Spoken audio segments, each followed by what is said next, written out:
أشكرك. Dari kecil saya beragama Katolik. 2 bulan yang lalu saya mendengarkan ceramah Dr. Zakir. All right. From childhood, I was Catholic, and before 2 months, I قبل شهرين video. استمعت أو شاهدت فيديو لك. Ceramah Dr. Zakir itu membuka hati saya untuk belajar agama Islam. And you talk at the video. وأنت تتحدث في الإسلام. من خلال الفيديو تعلمت الكثير عن الإسلام. Agama Islam sangat indah sekali. That I know that Islam is a very beautiful religion. وأنا أعرف أن الإسلام دين جميل جدا. Pada saat itu saya berdoa. And at that time, I make doa, I pray. وقد قمت بدعاء وصليت I want to declare shahada. وأردت أن أعلن شهادتي بمساعدة من الدكتور ذاكر. And I believe God accepted my dua. وأعتقد وآمل أن الله قد قبل دعائي.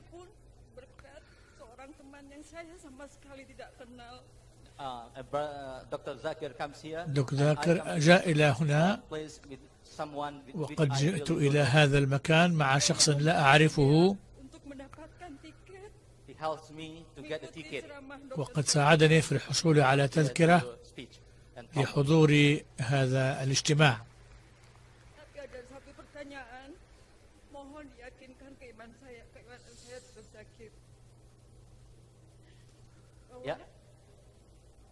Saya tidak ingin durhaka dengan orang tua saya. Di dalam agama Katolik setiap tahun kami harus mengucapkan janji baptis. Yes, I want to make a behavior which is أود probably make my mother angry and doesn't like me and قد أغضبت والدتي my Catholic religion. وكنت قد عمدت في ديانة المسيحية.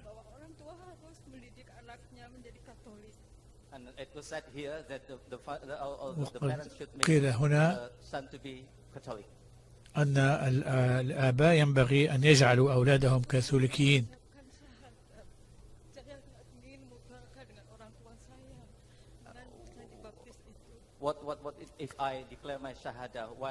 وإذا أعلنت شهادتي وإسلامي ما هي المشاكل التي ستحدث مع أسرتي؟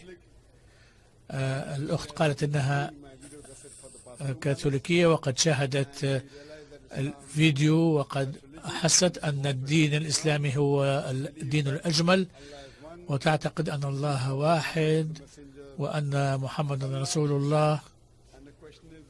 والسؤال لو أنها أصبحت مسلمة وأعلنت إسلامها ماذا سيكون وضعها مع والديها؟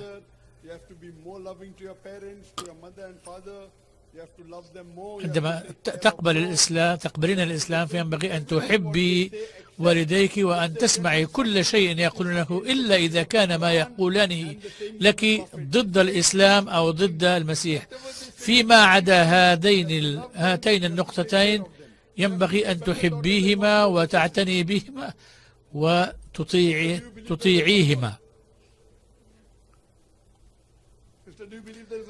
هل تؤمن أن الله واحد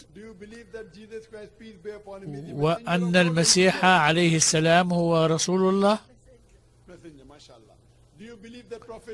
وأن محمدا عليه الصلاة والسلام هو رسول الله هذا يعني أنك مسلمة. هل تريدين أن تقولي ذلك بالعربية؟ نعم، كرري بعدي. الله إله إلا الله وأشهد أن محمدا عبده ورسوله. I bear witness that there is no God but Allah and Prophet Muhammad is the messenger and servant of Allah. Takbir. أكبر. Takbir. الله أكبر. Takbir. الله أكبر.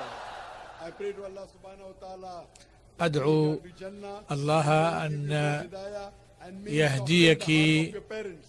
ويجعلك بارة بوالديك حتى يدخل في الإسلام معك. Saya minta kepada orang tua saya supaya bisa mendapatkan hidayah juga. Like pray for my parents. in Inshallah. Islam, yeah. I pray to Allah. تطلب منه أن يدعو لوالديها حتى يهديهم الله للإسلام. Can you mention your name one by one, please?